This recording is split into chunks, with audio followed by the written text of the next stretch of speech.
Oi gente, meu nome é Renata, sou tutora de História aqui do Feynman e hoje eu vim continuar a aula de Grécia Antiga com vocês. Se tu caiu de paraquedas aqui, pausa o vídeo, volta na aula 1 que já tá postada aqui no canal. Na aula a gente falou sobre geografia da Grécia Antiga, povoamento e a divisão dos períodos históricos. Nessa aula a gente vai falar sobre Atenas, Esparta e o legado cultural da Grécia Antiga para nós nos dias de hoje. Vamos lá? Bom, para começar a falar de Esparta, a gente vai começar pela sociedade espartana. A sociedade espartana era dividida em 3 níveis. Espartanos, que eram o topo ali da sociedade, que eles eram aristocratas, guerreiros, e era o único grupo social que tinha direitos políticos. Periecos, que eram artesãos, comerciantes e camponeses, eles não tinham direitos políticos. E ilotas, que eram servos e escravos. Em Esparta, os servos e escravos eles pertenciam ao Estado. A sociedade espartana era organizada de uma forma totalmente militarizada. Os valores mais pregados por eles eram a obediência e a disciplina. Essa obediência e essa disciplina eram totalmente voltadas ao Estado. A sociedade espartana ela também podia ser dita como xenofóbica, porque o que acontecia? Os espartanos eles não viam bem que pessoas estrangeiras entrassem em Esparta com ideias diferentes e contrárias à cultura e à política deles. Então, assim, os servos, praticamente todos eles eram estrangeiros. E direitos políticos nunca eram concedidos a pessoas que eram filhos, poderiam ter até nascido em Esparta, mas eram filhos de pessoas estrangeiras. Essas pessoas não tinham como ter direitos políticos. Uma coisa muito importante sobre a sociedade de Esparta é que ela pode ser dita como uma sociedade lacônica. O que é lacônico? Um texto lacônico, por exemplo, é um texto que ele é só o que ele precisa ser. Ele não é aberto para discussões, não é aberto para argumentação. A sociedade espartana era exatamente assim. Ela era o que ela era, militarizada. E ela não era aberta para discussões. A política espartana ela não era aberta para debates. A grande disponibilidade de terras férteis em Esparta acabou levando ao maior desenvolvimento da atividade agropastoril, que se tornou a base da economia de Esparta. O comércio ele não se desenvolveu muito porque eles não tinham saída para o mar. Por último, falando sobre a política em Esparta. O governo espartano ele era oligárquico.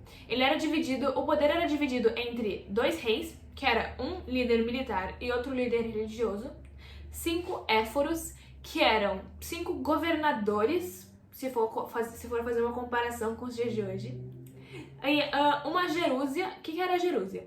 Era um parlamento, era o órgão mais poderoso, assim. Era composta por 28 anciãos, que eram, tipo, veteranos de guerra, super respeitados. A gerúsia, ela escolhia os reis e escolhia os éforos. Havia também a Ápela. A Ápela era a Assembleia dos Cidadãos de Esparta. Para quem que era concedida a cidadania em Esparta? A cidadania espartana ela era concedida para homens maiores de 30 anos e também mulheres maiores de 30 anos. Mas tinham que ser espartanos, filhos de pai e mãe espartanas. Bom, a Ápela ela votava leis que eram propostas pela gerúsia. Com isso, a gente termina Esparta e a gente vai partir agora para Atenas.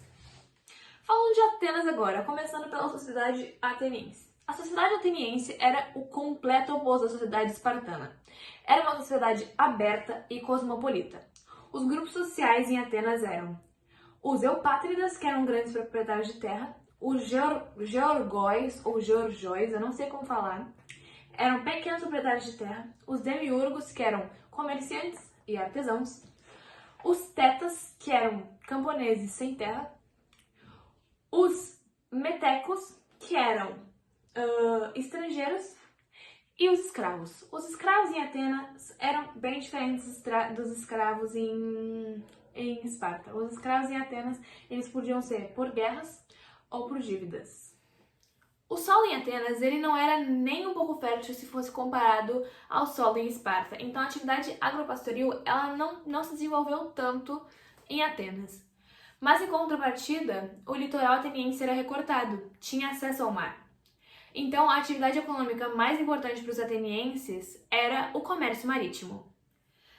Agora eu vou falar sobre a política ateniense, é uma das partes mais importantes da aula, então, assim, eu sei que é meio chatinha, meio longuinha, mas presta atenção porque é muito importante essa parte.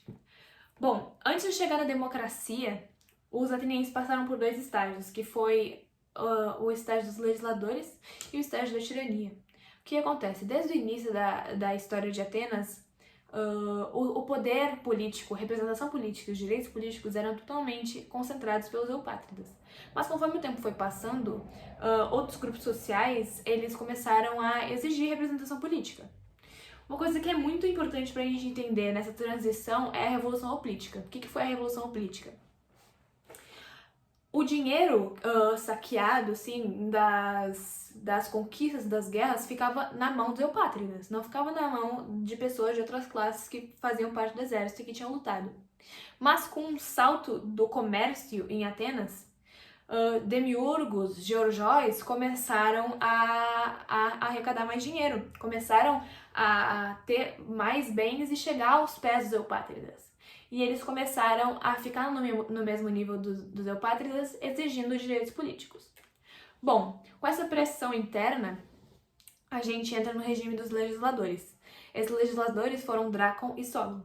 Drácon, ele escreveu as leis de Atenas. Isso é muito importante porque antes os eupátridas eram julgados e eles podiam apelar pro não, essa lei ela não tá escrita, ela não é interpretada desse jeito que vocês estão interpretando. E isso podia safar muitos eupátridas do julgamento certo. Solon, ele acabou com a escravidão por dívidas e ele estabeleceu o regime social censitário. O que é o regime social censitário? Os direitos políticos começaram a ser definidos por renda, não por classe social. Então, demiurgos e georgóis, por exemplo, enriquecidos, começaram a poder fazer parte do regime político. Bom, depois disso, a gente teve a tirania. A tirania, ela foi... a gente teve 4 tiranos, que foram Psístrato, Hípias, Hiparco e Iságoras. Durante a tirania, esses tiranos tentaram retomar os direitos aristocráticos e acabar com os direitos das outras classes sociais, e o povo não levou isso muito bem. E aí, essa tirania durou muito pouco tempo. Bom, a gente vai entrar agora na democracia. O que acontece? Clístenes. Clístenes é o pai da democracia. Foi o democrata ateniense. Clístenes,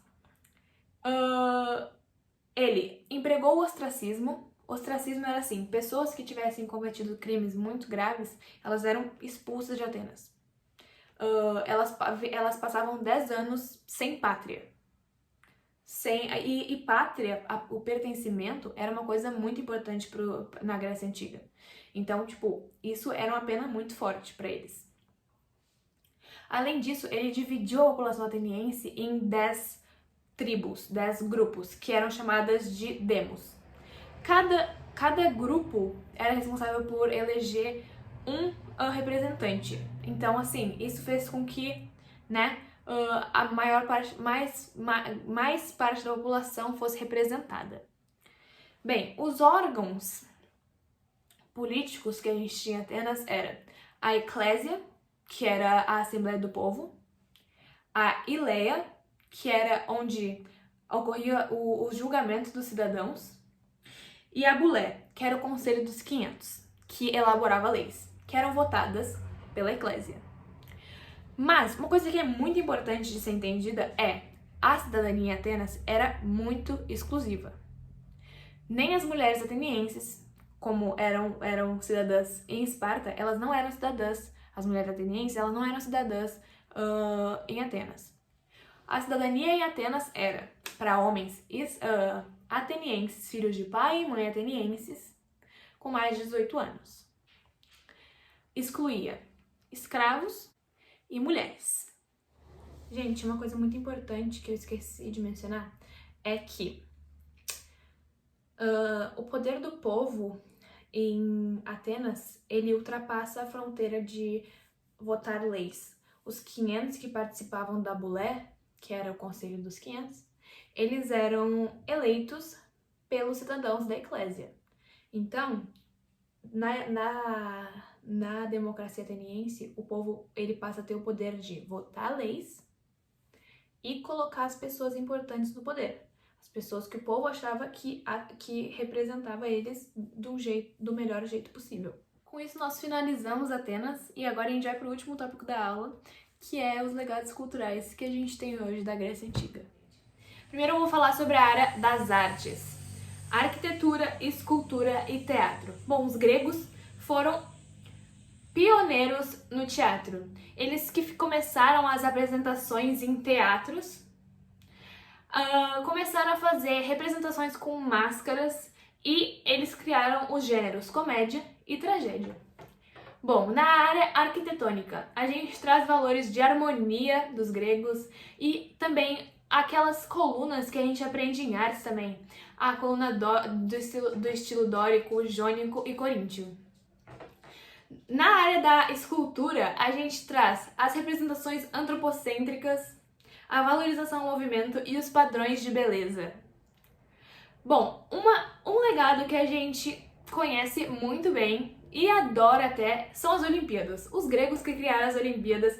E uma curiosidade é que para eles, os Jogos Olímpicos eles eram um período de paz. Então, se países diferentes estivessem em guerra e tivessem uma Olimpíada naquele ano, gente, eles iam parar a guerra deles para assistir as Olimpíadas. Outro legado que tem é a mitologia grega, que a gente vê até hoje em obras muito famosas como Percy Jackson. Bom, e o mais importante de todos, o que tu tem que guardar na tua cabeça é a democracia, o poder nas mãos do povo. A democracia ateniense é o legado mais significativo que a gente tem da Grécia Antiga nos dias de hoje. Então foi isso por hoje, gente. Acabamos por aqui as nossas aulas de Grécia Antiga. Espero que vocês tenham gostado do conteúdo que eu produzi. Se vocês tiverem alguma dúvida, deixem aqui nos comentários. Se inscrevam aqui no canal do Feynman, porque vai sair muitas aulas legais mais de história e de todas as outras matérias, mas especialmente de história. Segue a gente no Insta lá, FeynmanProj, que é, eu vou deixar o arroba aqui, vou deixar o arroba do TikTok também, porque tá saindo muitos vídeos legais lá. Sigam a gente, ativem o sininho das notificações, deixem um like aí se vocês gostaram. E é isso, gente, até a próxima. Muito importante também que eu esqueci de falar é que aqui embaixo vai ter o link pra material escrito de Grécia Antiga, viu? Tá muito bom. Vejam, vai estar aqui na descrição o link.